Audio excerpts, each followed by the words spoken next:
Hola, muy buenas. Quizás habéis oído alguna vez el concepto ILP o Iniciativa Legislativa Popular. Existe en muchos países la posibilidad de que los ciudadanos, cualquiera de nosotros, pueda proponer una ley, sin necesidad de ser partido político ni formar parte de nada de eso.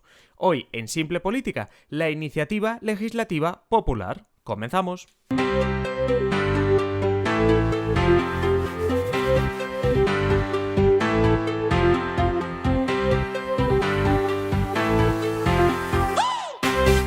Os habla Adrián Caballero y esto es Simple Política, el podcast que trata de simplificar y traducir todos esos conceptos, estrategias y temas que están presentes cada día en los medios y que nos gustaría entender mejor.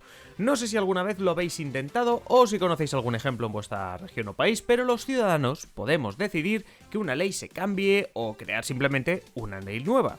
Es lo que se llama Iniciativa Legislativa Popular o ILP. Esto viene de la Iniciativa Legislativa a secas, que en algún episodio os he contado que quiere decir quién puede en un país proponer leyes al Parlamento.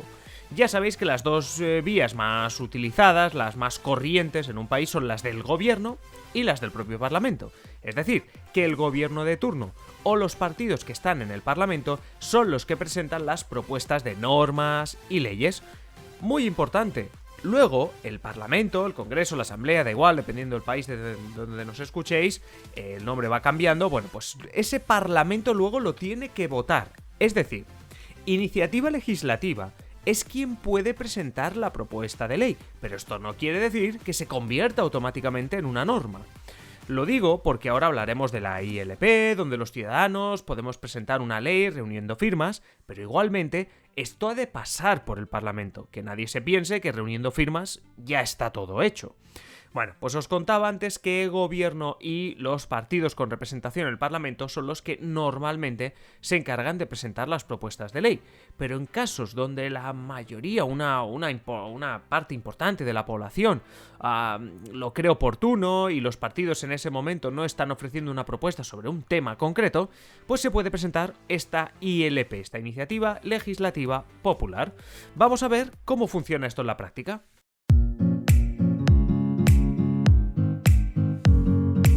Voy a empezar diciéndoos que muchos países tienen esta opción, desde Estados Unidos a España, pasando por México, Venezuela. Depende de donde escuchéis, podéis investigar más sobre los requisitos, pero muchísimos países tienen esta opción. Algunos lo ponen más fácil, por decirlo así, y en otros un poco más difícil. Yo os voy a contar en detalle el caso de España, ya que es donde vivimos y es el que más conocemos. Y os contaré un poquito los requisitos y qué se puede hacer. En España, por supuesto, existe la ILP y necesitas 500.000 de firmas, 500.000 firmas de españoles y españolas para conseguir que esta ILP funcione, tenga éxito. Lo primero que tienes que hacer si quieres proponer una iniciativa legislativa popular, es decir, si tienes una ley que quieres proponer al Congreso, es ir al Congreso de los Diputados a presentar tu proyecto de ley antes de las firmas. El proyecto de ley, es decir, lo que será la ley. ¿Por qué?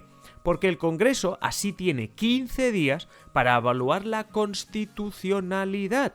Es decir, antes de que te molestes siquiera a recoger las firmas, el Congreso te va a decir si lo que estás intentando proponer es constitucional o no. Desde que te molestes a buscar firmas, pues es importante saber si eso simplemente ya no es que obtenga los votos o no, si simplemente eso es constitucional. Y es importante, ahora lo veremos, que entregues un proyecto de ley con todos los artículos y todos los detalles.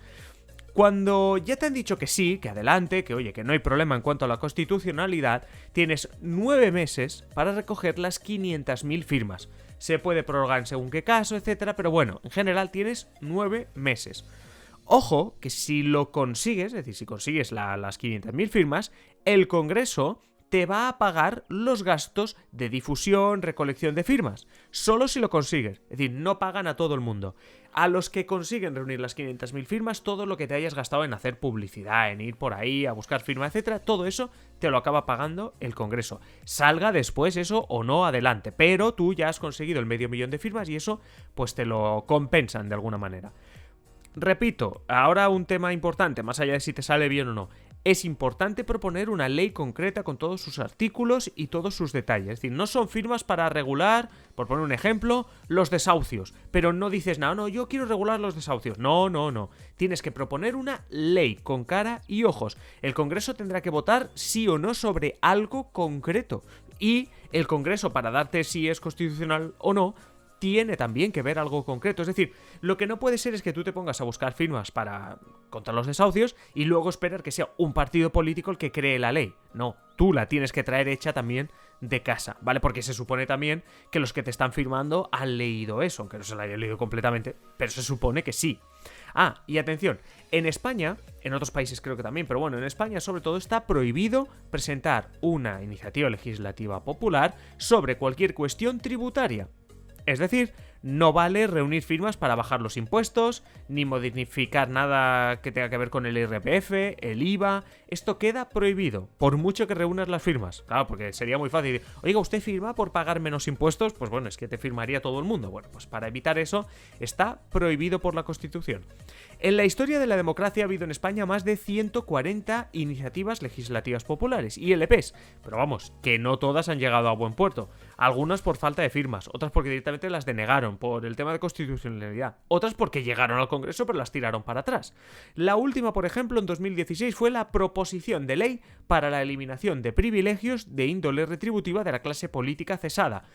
Es decir, dicho de otro modo, que aquellos políticos que ya no están ejerciendo ningún cargo dejasen de cobrar cualquier dieta, pues por ejemplo de expresidente, exvicepresidentes, exministros. Bueno, pues la última ILP que se presentó fue por eso, aunque digamos que se presentó en 2016, reunió las firmas, pero se tiró patapum pa'lante para que en otra legislatura, es decir, pues ahora por ejemplo con Pedro Sánchez tendría, claro, porque eso no es que sea ya tienes las firmas, mañana lo votamos, sino que hay que encontrar hueco, eso se va retrasando en el tiempo y al final las iniciativas legislativas populares pues se les hace menos caso. No digo que esté bien, se les hace menos caso que a otras iniciativas, por ejemplo, del gobierno o, por ejemplo, de otros partidos. Luego en España, claro, tenemos también otras dos formas de presentar una ILP. Una es a nuestra comunidad autónoma, al Parlamento de nuestra comunidad autónoma, y otra es al Parlamento Europeo, porque también somos europeos y también tenemos esa opción. Vamos primero con las comunidades autónomas. En las comunidades autónomas, lo que varía, sobre todo, más allá de los temas en los que tiene competencias, hay que mirar también que, por ejemplo, una comunidad autónoma, pues yo que sé, a nivel militar no tiene competencias, por tanto es una tontería una ILP sobre cuestiones militares, pero sí tiene competencias sobre educación. Bueno, pues eso tiene más sentido, ¿no? Bueno, pues en las comunidades lo que varía sobre todo es que si en España te piden 500.000 firmas, pues obviamente en cada comunidad te piden menos. En Andalucía 40.000, Aragón 15.000, Asturias y Baleares 10.000 y esto va pues un poco en función de la población. En Cataluña, por ejemplo, son 50.000 firmas. Una de las ILPs más famosas, creo que en España, pero sobre todo en Cataluña, es decir, se conoció en toda España, pero en Cataluña es donde se hizo esta ILP, fue la que prohibió los toros en Cataluña. Porque la prohibición de los toros no fue una iniciativa ni de un gobierno ni de un partido político en Cataluña. Fue que reunieron más de 50.000 firmas, una asociación que se llamaba Plataforma Pro y era una norma para abolir las corridas de toros en Cataluña. Y eso fue una ILP, que luego obviamente en buena parte de España pues se conoció, ¿no? Y toda la polémica, pero bueno, que sepáis que es un ejemplo de iniciativa legislativa popular, de unos ciudadanos que decidieron reunir firmas. Y bueno, como digo, en otras, por ejemplo en la Comunidad de Madrid también se necesitan 50.000 firmas y bueno, pues ahí, dependiendo de dónde vivas, vas a necesitar más o menos firmas. Y en el Parlamento Europeo, como decía, también puedes presentar una ILP. Necesitas 1 millón de firmas. Y dices, hombre, si en España necesito medio millón, en la Unión Europea 1 millón, ostras, parece como más barato, ¿no? Bueno, necesitas 1 millón de firmas de ciudadanos de al menos un 25% de los Estados miembros. Es decir, que tienen que haber firmado al menos ciudadanos de 7 países. No vale que todos sean españoles o que todos sean portugueses. Tienen que ser ciudadanos de al menos 7 países de la Unión Europea. Y sí, eso sí, 1 millón de firmas. siempre tiene que haber un mínimo. Es decir, tú has de conseguir 1 millón de firmas, pero no vale 1 millón de españoles, 5 franceses y 5 italianos. No, tiene que haber un mínimo en cada país. Pero vaya, que si vivís en España ya sabéis que reuniendo medio millón de firmas podéis presentar una ley en el Congreso o reunir 1 millón de firmas a nivel de varios países y acudir al Parlamento Europeo. Y hasta aquí el episodio de hoy. Si os gusta Simple Política, ya sabéis, en la descripción del episodio tenéis un enlace para haceros mecenas. A cambio, pues muchas ventajas como adelanto de episodios del podcast y de los vídeos de YouTube, contenidos exclusivos para vosotros los mecenas, prioridad para escoger temas, contacto directo con nosotros, sorteos y mucho más. Ya sabéis, el enlace en la descripción del episodio. Y nada más, ahora sí, manteneros siempre informados y nos escuchamos en el siguiente episodio. Un saludo y que paséis feliz día.